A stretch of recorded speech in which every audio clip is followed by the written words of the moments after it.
തിരികെ വാർത്തയിലേക്ക്. ധീരജ് വധക്കേസ് പ്രതി നിഖിൽ പൈലിയെ DCC അംഗമാക്കിയ നടപടിയിൽ പ്രതികരണവുമായി CPM ജില്ലാ സെക്രട്ടറി CV വർഗീസ്. കൊലക്കേസ് പ്രതികളെ കോൺഗ്രസ് സംരക്ഷിക്കുന്നുവെന്നും പ്രതികളെയെല്ലാം കോൺഗ്രസിന്റെ ഭാരവാഹികളും ജനപ്രതിനിധികളുമാക്കിയെന്നും പ്രതികരണം.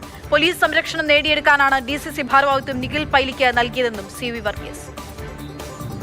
കോൺഗ്രസ് ആസൂത്രിതമായി നടത്തിയ ഒരു കൊലപാതകത്തിൽ കൊലപാതകൾക്ക് പാരിതോഷികം നൽകുക എന്നുള്ളതിൻ്റെ ഉത്തമ ഉദാഹരണമാണ് ഇപ്പോൾ നിഖിൽ പൈലിയെ DCC മെമ്പറായി തിരഞ്ഞെടുത്തിട്ടുള്ളത്. നിഖിൽ പൈലിയെ മാത്രമല്ല, സോയി മോനെ കോൺഗ്രസ് ചെയ്തത് കഞ്ഞിക്കുഴി പഞ്ചായത്തിൽ UDFന് ജയിക്കാൻ കഴിയുന്ന ഏറ്റവും സുരക്ഷിതമായ സീറ്റിൽ നിർത്തി UDF ഭരിക്കുന്ന പഞ്ചായത്തിൽ അതിനനുസൃതമായൊരു വാർഡുണ്ടാക്കി ആ വാർഡിൽ നിർത്തി സോയി മോനെ പഞ്ചായത്ത് മെമ്പറാക്കി.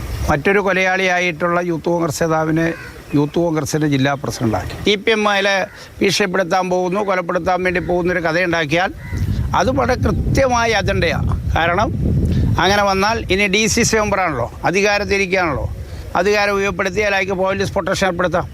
ആ പോലീസ് പ്രൊട്ടക്ഷൻ ഏർപ്പെടുത്തുന്നതിന് വേണ്ടിയുള്ള വളരെ കൃത്യമായിട്ട് കാര്യമാണ്